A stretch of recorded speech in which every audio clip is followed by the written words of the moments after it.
বর্তমান ইউনূস সরকার যে ভয়ঙ্কর কার্যক্রম পরিচালনা করছে তা মহামান্য রাষ্ট্রপতির দায় কিনা? অবশ্যই রাষ্ট্রপতির দায় না, এই কারণে রাষ্ট্রপতি তো নির্বাহী ক্ষমতার এখতিয়ার সম্পন্ন না, এবং আমাদের দেশের আইনে একজন মানুষকে শুধু সমস্ত দায় থেকে অব্যাহতি দেওয়া হয়েছে, তিনি হচ্ছেন রাষ্ট্রের প্রধান রাষ্ট্রপতি।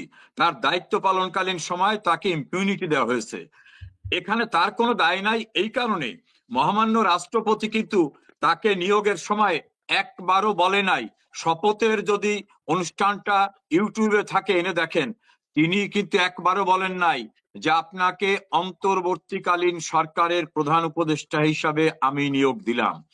আমি আবার ওই রেফারেন্সে যাচ্ছি, রেফারেন্সে সুপ্রিম কোর্ট বলছে গণপ্রজাতন্ত্রী, এটা আমার না, সুপ্রিম কোর্ট বলছে গণপ্রজাতন্ত্রী বাংলাদেশের সংবিধানে অন্তর্বর্তীকালীন সরকার গঠনের কোনো বিধান না থাকায় আমরা পরামর্শ দিচ্ছি অন্তর্বর্তীকালীন ব্যবস্থা হিসাবে উপদেষ্টা নিয়োগ করতে পারেন, নট সরকার। অন্তর্বর্তীকালীন ব্যবস্থা হিসাবে তাদের মাথার ভিতরে ছিল যে সংবিধানে যেটা নাই আমি সুপ্রিম কোর্ট তো সেটা করতে পারি না, এই জন্য তারা উল্লেখ করে দিয়েছে দ্বিতীয় প্যারাগ্রাফে, এমত অবস্থায় গণপ্রজাতন্ত্রী বাংলাদেশ সরকারের অন্তর্বর্তী সংবিধানে অন্তর্বর্তীকালীন সরকার গঠনের কোনো বিধান না থাকায়, তারাও বলতেছে বিধান নাই, কাজে আমি অন্তর্বর্তীকালীন সরকার গঠন করে পরামর্শ দিলাম না, তুমি উপদেষ্টা নিতে পারো। তাও কি জন্য? রাষ্ট্রের নির্বাহী জরুরি কাজের জন্য, সরকারের না। মনে রাখবেন, সরকারের না, রাষ্ট্রের।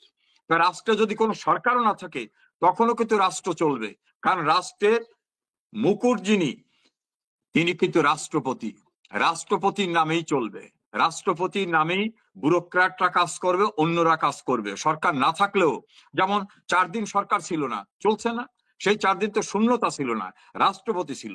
ফলে এখন ইউনূস যেটা দায়িত্ব নিয়ে দখল করে আসেন, যেটা মঞ্জুরুল হক বললেন এবং আপনার একজন দর্শক শ্রোতা বলছেন, এইটা আমাদের সংবিধানের 7 ক অনুচ্ছেদ অনুযায়ী, অর্থাৎ 7 কতে বলা হয়েছে কোন ব্যক্তি যদি এই সংবিধানের বিধিবিধানকে উপেক্ষা করে, অবজ্ঞা করে, মানুষের আস্থাহীনতার সৃষ্টি করে, এটাকে নষ্ট করতে চায়, ষড়যন্ত্র করে, ষড়যন্ত্রে সাহায্য করে, অনুসমর্থন করে, সেই কৃতকর্মটি হবে রাষ্ট্রদ্রোহিতা। ফলে ইউনূস এবং তার টিম অ্যাকর্ডিং টু কনস্টিটিউশন তারা সবাই রাষ্ট্রদ্রোহিতার অপরাধে অভিযুক্ত হবেন। এই যে ডক্টর আলী রিয়াজ, সে কিন্তু নিজেও সেদিন বলছে, বদিউল আলম মজুমদার বলছে যে দায় মুক্তির একটা ব্যবস্থা করে, না হলে আমরা তো সংবিধান ভঙ্গের জাদে রাষ্ট্রদ্রোহিতার অভিযোগে অভিযুক্ত হব। অর্থাৎ তারা নিজেরাও জানেন যে তারা রাষ্ট্রদ্রোহিতা করেছেন। আর একটা জিনিস আমি আপনাদের দর্শক শ্রোতার জন্য বলি, কোন অপরাধের কিন্তু দায় মুক্তি হয় না। বঙ্গবন্ধুর খুনিদের দায় মুক্তি মোস্তাক দিয়েছিল 26শে সেপ্টেম্বর 1975-এ।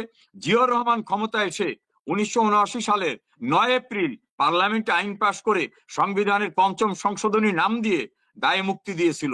সুপ্রিম কোর্ট বলছে অপরাধের দায় মুক্তি হয় না, তোমরা যেটা করেছো এটা অন্যায়, এটা অপরাধ, দেশদ্রোহিতা, তস্করের কাজ, শাস্তিযোগ্য অপরাধ। একইভাবে এরশাদের ক্ষমতা দখল নিয়েও 7ম সংশোধনী মামলায় সুপ্রিম কোর্ট একই কথা বলছে। ফলে এই যে পার্লামেন্টের সামনে একটা নাটক সাজানো, সেই এবং যা কিছু করুক না কেন, অপরাধ যেটা ঘটে গেছে, টুথপেস্টের পেস্ট বেরোয় গেছে, ভিতরে ঢুকবে না, অপরাধ করে ফেলছে, এদের বিচারের মুখোমুখি হতে হবে, সেটা টুডে অর টুমরো। তাহলে এখন বিএনপি তো দেখছি যে বিএনপির কাছে কি তারা এক ধরনের দায় মুক্তি চাচ্ছে কিনা মঞ্জুরুল হক, সেই সঙ্গে বিএনপির কথা শুনে, আজকে মির্জা ফখরুল ইসলাম আলমগীরের কথা শুনে তো বোধ করলাম যে তিনি প্রশাসনে যে জামায়াতের অংশটি রয়েছে, আপনি জানেন বর্তমান সরকারকে অনেকেই বলেন জামাতি সরকার, জামাতি সরকার আসলে পেছন থেকে চালাচ্ছে। তো বিএনপি কি সেটাকে ভয় পাচ্ছে? তারা কি এই সরকারকে একটা দায় মুক্তি দেওয়ার নেগোসিয়েশনে আসছে? দায় মুক্তির নেগোসিয়েশন আগেই হয়েছে। দায় মুক্তির নেগোসিয়েশন না হলে বিএনপির সাথে এই তারেক রহমানের সাথে প্রফেসর ইউনূসের বৈঠকের কোনো কারণ ছিল না। আমরা কেউ জানি না যে সেই বৈঠকে কি কথা হয়েছে, কিন্তু অনুমান করা যায় সেই বৈঠকে দায় মুক্তি থেকে যাবতীয় বিষয়ে সুরাহা হওয়ার পরেই বিএনপি তাদের নির্বাচনের ডিসেম্বরের দাবি থেকে সরে ফেব্রুয়ারিতে গিয়েছে। কারণ একটা সময় পর্যন্ত বিএনপির দাবি এবং জেনারেল ওয়াকারের দাবি একই ছিল, ডিসেম্বরেই নির্বাচন হতে হবে। এই যে ই প্রত্যয় যোগে শব্দটি ব্যবহার করা, সেই জায়গা থেকে সরে আসার পিছনে কারণ একটাই, যে তাদের ভেতরে একটা আন্ডারস্ট্যান্ডিং হয়েছে। এখন বিএনপি সেই আন্ডারস্ট্যান্ডিং এর উপর ভরসা করতে পারছে না, কারণ জামাতের সাথে সরকারের সখ্যতা বিএনপির চেয়ে বেশি, জামাতের অংশগ্রহণ সরকারের ভেতরে বিএনপির চেয়ে বেশি, সেটি একটা বিএনপির ভয়। বাই দ্য ওয়ে আমি একটু বলে নেই মঞ্জু ভাই, কালকে কিন্তু প্রধান উপদেষ্টা জামায়াতকেও ডেকেছে বৈঠকের জন্য। আচ্ছা, উনি তিনটি দলকেই ডাকবেন, ওনার স্টেক হোল্ডারদেরকে উনি ডাকবেন সবসময় পরামর্শ করার জন্য, ওইটা ম্যাটার করে না।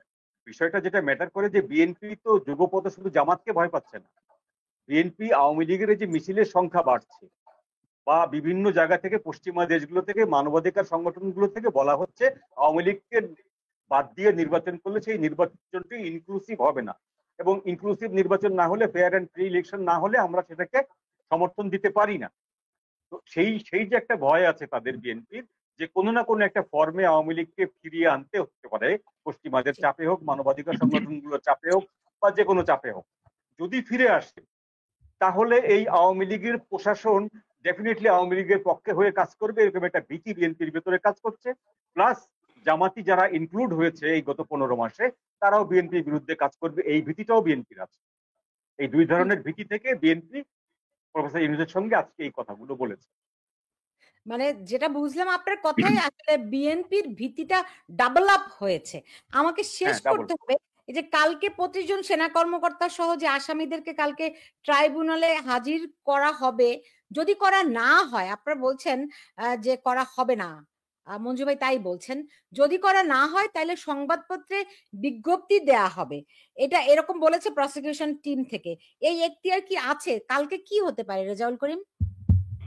দেখুন, কালকেই পত্রিকায় বিজ্ঞপ্তি দেওয়ার প্রভিশন নাই, আসামিকে খুঁজে পাওয়া যায় নাই এই মর্মে যদি পুলিশ রিপোর্ট দেয়, তারপরে বলা হবে ক্রোকি পরোয়ানা দেওয়া হোক, ক্রোকি পরোয়ানা যাবে, ক্রোকি পরোয়ানা যদি কার্যকর না হয় তারপরে হবে।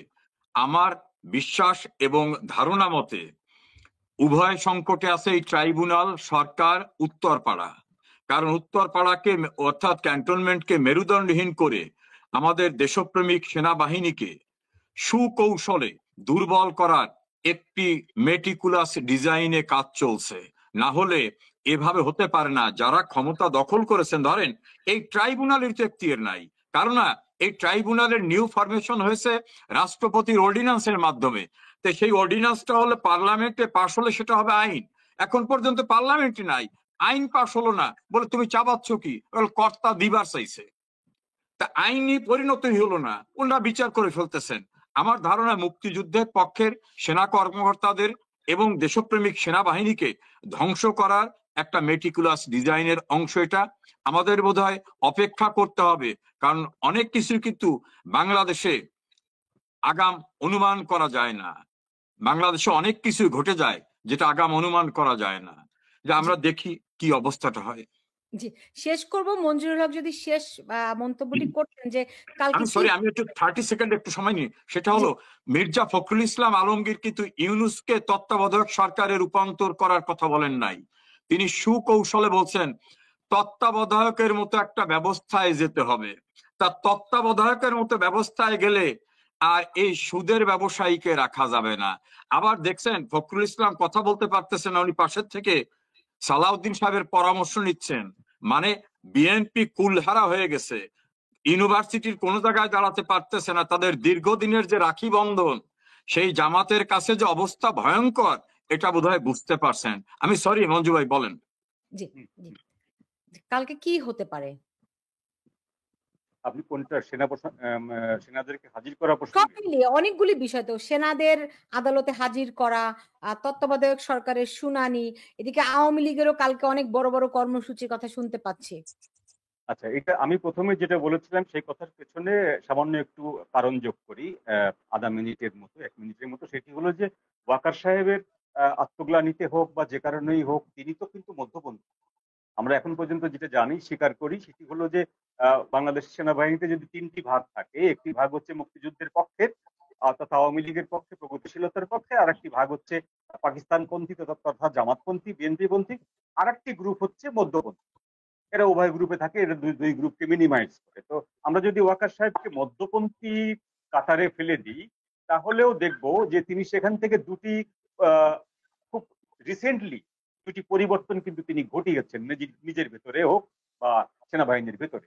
তার একটি হলো যে ভারতীয় গোয়েন্দা দলটি যেটি এসেছিলেন 4 সদস্যের, তাদের সরকার কিন্তু অনুমতি দেয়নি, তারা আসার কথা ছিল না, এবং সেটা নিয়ে বাংলাদেশের কোনো পত্রপত্রিকায় বড় কোনো রিপোর্টও হয়নি। তো তারা কিন্তু এসেছে, তারা সেনাবাহিনী প্রধানের অনুমতি নিয়েই এসেছেন এবং সেনাবাহিনী প্রধান তাদেরকে এনেছেন। সুতরাং এখানে তিনি একটি কি বলা যায় ট্রাম্প কার্ড করেছেন সরকারের উপর। আমি সেই জায়গা থেকে বলছি যে আগামীকালকে যদি ওই সেনা সদস্যদেরকে কোর্টে হাজির করা হয়, তাহলে কোর্টের এই যে রেজাউল ভাই যেটি বললেন যে এই কোর্টের এখতিয়ারই নেই, আইসিটির কোনো এখতিয়ার নেই ওই সেনাদের বিরুদ্ধে মামলা জারি করার বা এই ওয়ারেন্ট ইস্যু করার। যদি ওরা কোর্টে হাজির করে তাহলে কিন্তু ওই এখতিয়ারটা এস্টাবলিশড হয়। সুতরাং হাজির করার ব্যাপারে আমি খুব নিঃসন্দেহ না, বা হাজির করা হবে বা হবে না এই বিষয়ে আমি কোনো মন্তব্য করতে পারছি না।